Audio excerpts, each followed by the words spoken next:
मानधाता एक ऐसे अनुपम पराक्रमी योद्धा थे जिनके बारे में कम ही लोगों को जानकारी है। प्रभु श्री राम के पूर्वज और इक्ष्वाकु वंश के इस महान योद्धा ने अपने पराक्रम से तीनों लोगों को एक ही दिन में जीत लिया था। इंद्र को पराजित कर उन्हें जीवन दान दिया था। यहाँ तक कि रावण आदि जैसे राक्षस भी उनसे भयभीत रहते थे। उनके जन्म को लेकर भी एक बड़ी ही रोचक कहानी है। आइए विस्तार से जानते हैं इस असीम पराक्रमी योद्धा के बारे में। और अगर आपको हमारा ये वीडियो पसंद आए तो इसे लाइक और चैनल को सब्सक्राइब अवश्य करें।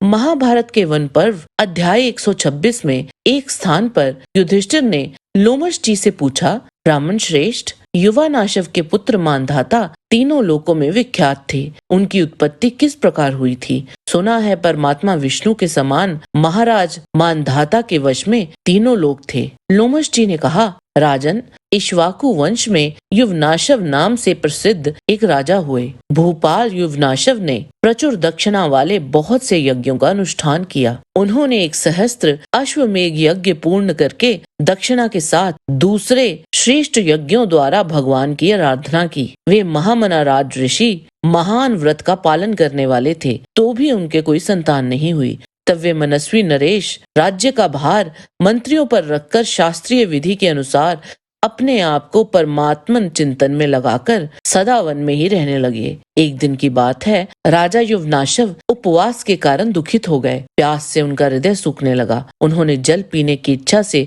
रात के समय महर्षि भृगु के आश्रम में प्रवेश किया। उसी रात में महात्मा भृगुनंदन महर्षि च्यवन ने युवनाशव को पुत्र की प्राप्ति कराने के लिए एक इष्टि की थी। उस इष्टि के समय महर्षि ने मंत्रपूत जल से एक बहुत बड़े कलश को भरकर रख दिया था। उस कलश को वेदी पर रखकर सभी महर्षि सो गए थे।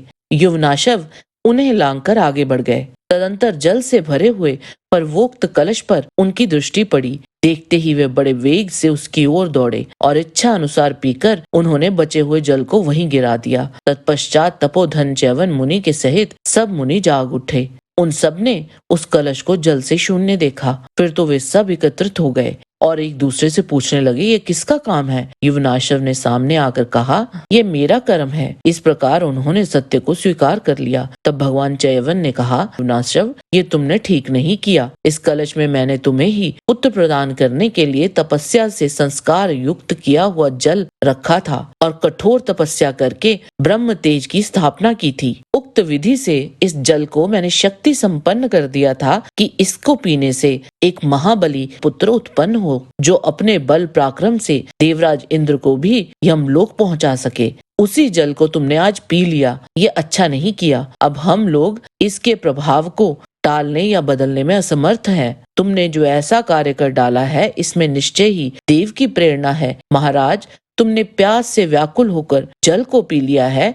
उसके कारण तुम अपने ही पेट से यथाकथित इंद्र विजयी पुत्र को जन्म दोगे और गर्भ धारण जनित कष्ट का भी तुम्हें अनुभव नहीं होगा। तदंतर पूरे 100 वर्ष बीतने पर उन महात्मा राजा युवनाशव की बाईं कोख फाड़कर एक सूर्य के समान महातेजस्वी बालक बाहर निकल आया तथा राजा की मृत्यु नहीं हुई।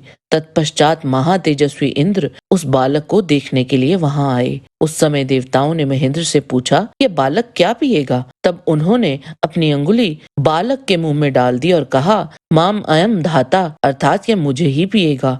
वज्रधारी इंद्र के ऐसा कहने पर इंद्र आदि सभी देवताओं ने मिलकर उस बालक का नाम मानधाता रख दिया। इंद्र की दी हुई तर्जनी अंगुली का रसास्वादन करके वह महातेजस्वी शिशु 13 बित्ता बढ़ गया। उस समय शक्तिशाली मानधाता के चिंतन करने मात्र से ही धनुर्वेद सहित संपूर्ण वेद और दिव्य अस्त्र ईश्वर की कृपा से उपस्थित हो गए। आजगव नामक धनुष, सींग के बने हुए बाण और अभेद्य कवच सभी तत्काल उनकी सेवा में आ गए। साक्षात देवराज इंद्र ने मानधाता का राज्याभिषेक किया।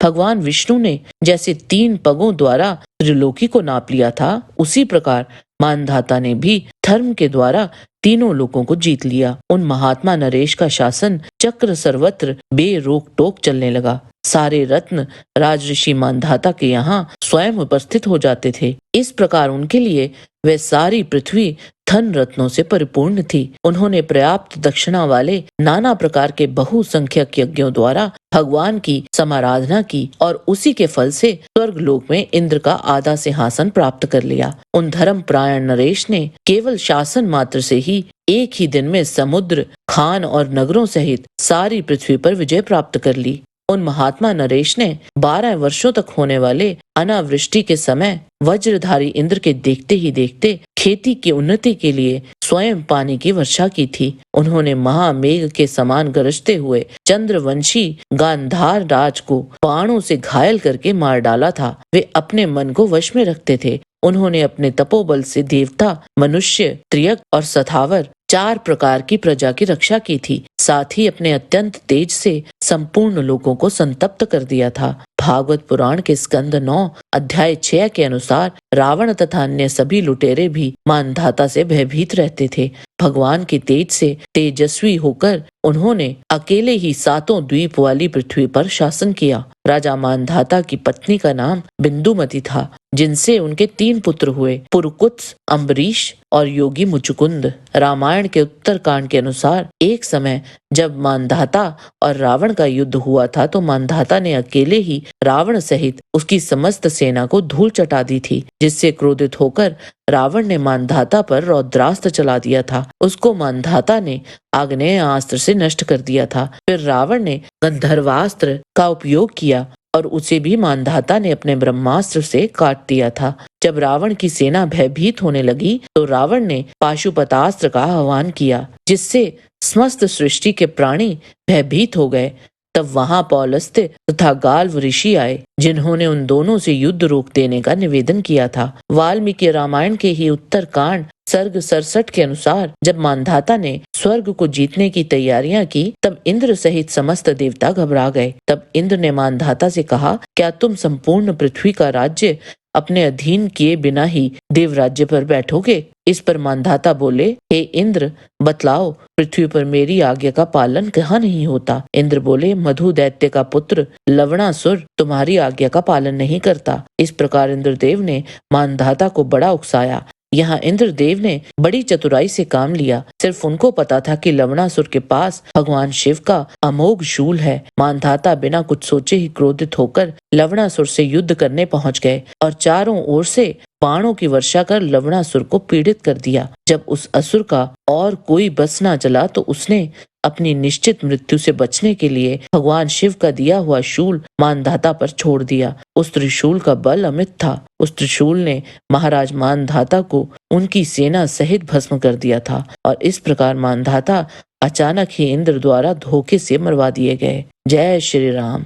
आज के वीडियो में बस इतना ही। आशा करते हैं कि आपको हमारा ये वीडियो पसंद आया होगा। कृपया इसे लाइक और शेयर अवश्य करें। किसी भी प्रकार की त्रुटि के लिए आप सबसे क्षमा याचना करते हुए आपसे निवेदन है कि प्रेम पूर्वक परमपिता परमात्मा को मन में धारण करें और बोलें, वैदिक सनातन धर्म की सदा ही जय।